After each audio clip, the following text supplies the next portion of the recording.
কোনো চালু থাকা সামাজিক প্রকল্প বন্ধ হচ্ছে না। 15 বছরে মমতা ব্যানার্জি কিচ্ছু করেনি কিন্তু এখন যারা সরকার এসেছে মমতা ব্যানার্জির প্রকল্পগুলোকেই আবার চালাচ্ছে। তাহলে মমতা ব্যানার্জি তো 15 বছরে কিচ্ছু করেনি, তাহলে কেন আবার ওনার প্রকল্পগুলোই কন্টিনিউ করা হচ্ছে? মানে কথাটা আসলে মানুষে কোথা থেকে বলছে আমরা ঠিক বুঝতে পারছি না, মুখ থেকে বলছে না পেছন থেকে বলছে নাকি কি বলবে ভেবে পাচ্ছে না বলে এইসব কথাগুলো বলছে। মমতা ব্যানার্জি কিচ্ছু করেনি, তাও তার বানানো প্রকল্পগুলো এখন চলবে, মা ক্যান্টিন চলবে, এই চলবে ওই চলবে।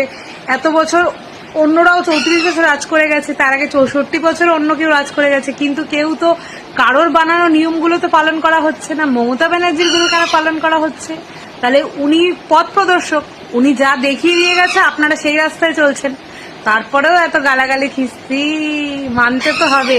আপনারা ওনাকে খিস্তি দিন, আমাদেরকে খিস্তি দিন, গালাগালি দিন, যাই করুন, ওনাকে ইগনোর করতে পারবেন না। কিন্তু ওনার যে ক্যারিজমা ওটাকে কেউ ক্যারি করতে পারবেন না, কারণ উনি মারও খেয়েছে, ওনার ফ্যামিলিগত মানে বাবা কাকা জ্যাঠা কেউ নেইও পলিটিক্সে যে হ্যাঁ তারা তাকে পুশ করেছে।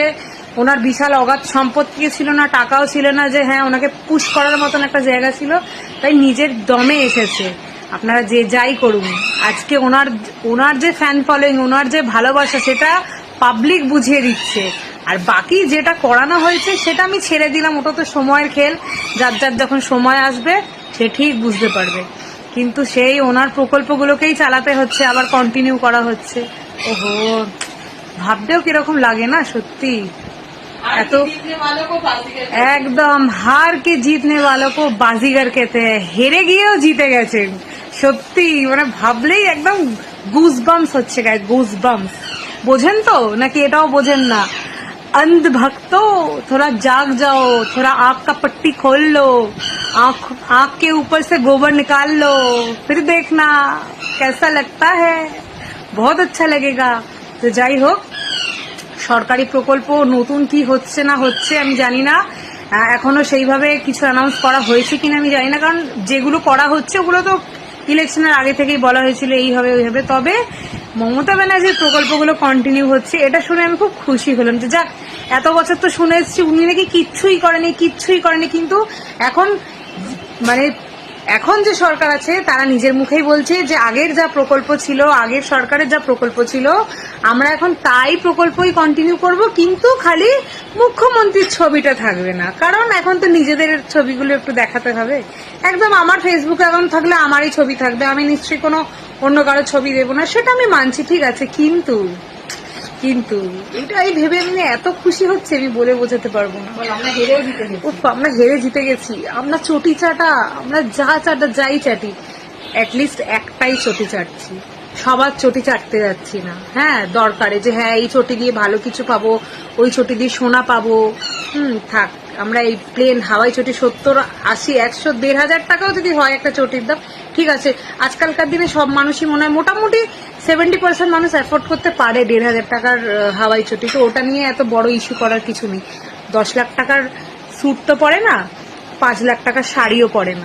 মানে কি বলবেন দর্শক বলুন, এরা এত পরিমাণ চটি চেটেছে যে সেই চটি চাটার যে একটা প্রভাব পড়েছে তাদের উপরে সেটা এখন তারা ভুলতে পারছে না। দেখুন, এই প্রকল্পগুলো কেন বন্ধ করা হয়নি তার জন্য এখন তারা উঠে পড়ে লেগেছে।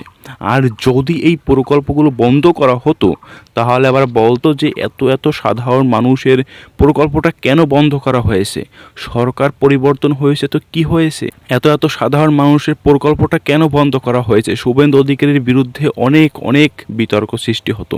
কিন্তু এখন বন্ধ করা হয়নি, এখন আবার অন্য বিতর্ক সৃষ্টি হয়েছে। মানে এরা সারা জীবন ভুল ধরে যাবে, ওই যে চটি চেটে আসছে সারা জীবন চটি চাটতে এখন সেই চটি চেটার যে একটা প্রভাব তার উপর পড়েছে সেটা আর ভুলতে পারছে না। দর্শক, একে নিয়ে আর কিছু বলছি না, আপনাদের মূল্যবান মন্তব্য জানাবেন এই চটি চেটাকে নিয়ে।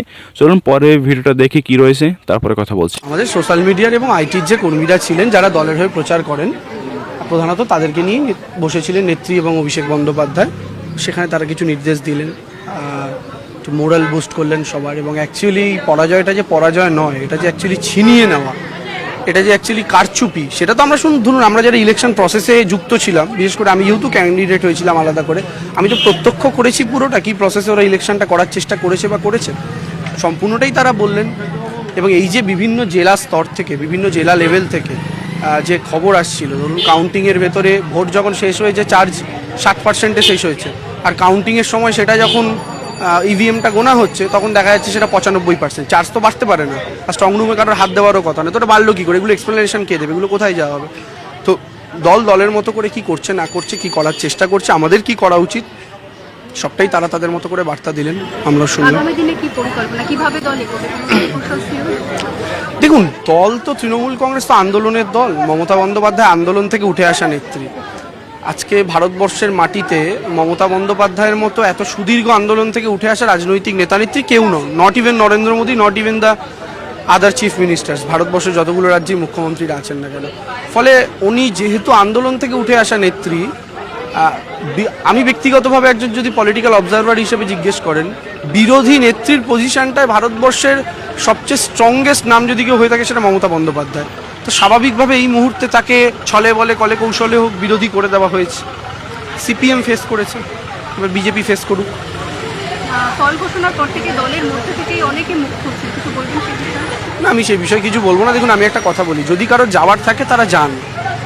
কাউকে নিজেকে বাঁচাতে হবে, কাউকে ব্যবসা বাঁচাতে হবে, অনেকের অনেক কম্পালশন থাকে, আমরা বুঝি, এবং কারোর পারিবারিক সেফটির ব্যাপার আছে, কারণ সবাই নার্ভ তো শক্ত করে ধরে রাখতে পারে না। আজকে আমার চোখের সামনে যদি আমার মা বাবা দিদি আক্রান্ত হন, তার জন্য আমার যদি কোথাও গিয়ে কম্প্রোমাইজ করতে হয়, তাদের সেই ব্যাপারটা আলাদা, আমি সেটা নিয়ে কিছু বলছি না। কিন্তু তার মানে এটা নয় যে আমাকে আগের দলকে গালাগাল করে যেতে হবে। কারণ আপনি আগের দলকে গালাগাল করে অন্য একটা দলে যদি যান, সেই দলটাও কিন্তু আপনাকে কোনোদিন মাথায় তুলবে না। তারা এটা ভাববে যে আমরা কোনোদিন যদি কাদায় পড়ি আমাদেরও গালাগাল করবে বাইরে বেরিয়ে। ধরুন, চিরকাল যারা আমাদের বিরুদ্ধে টলিউডে ছিলেন, এরকম প্রচুর মানুষ আছে তো যারা আমাদের সরাসরি বিরোধিতা করেছেন, আরজিকর পিরিয়ডে সোচ্চার হয়ে বিরোধিতা করেছেন। এই সমস্ত মানুষগুলো তারা যদি কোনোদিন আজকের দিনে দাঁড়িয়ে বলেন, তাদের কথাগুলো মেনে নেওয়া যায়। সুবিধা নিয়েছেন যারা সমস্ত রকমভাবে নিজেদের প্রতিপত্তি খাটিয়েছেন, তারা এখন সরকার চেঞ্জ হয়ে গেছে বলে এই সমস্ত কথাবার্তা বলছেন। মানুষ কি এগুলো কিছু বুঝতে পারছেন না? 1 নম্বর কথা। আর 2 নম্বর কথা হচ্ছে যে এই যে ধরুন টলিউড টেলিউড এই সেই, আর মমতা বন্দ্যোপাধ্যায় যখন রবীন্দ্র কবি প্রণামের অনুষ্ঠান করলেন আজ থেকে 2 দিন আগে, 9 তারিখে, সেদিনকে আপনি দেখবেন শিল্প জগতে প্রচুর মানুষ ছিলেন। তো এখন ব্যাপারটা হচ্ছে, যখন অতিবৃষ্টি হয়, অতিবৃষ্টিতে যখন বন্যা হয়, তখন ড্রেনের জল গঙ্গার জল এক হয়ে যায়, তখন ডিফারেন্সিয়েট করা যায় না।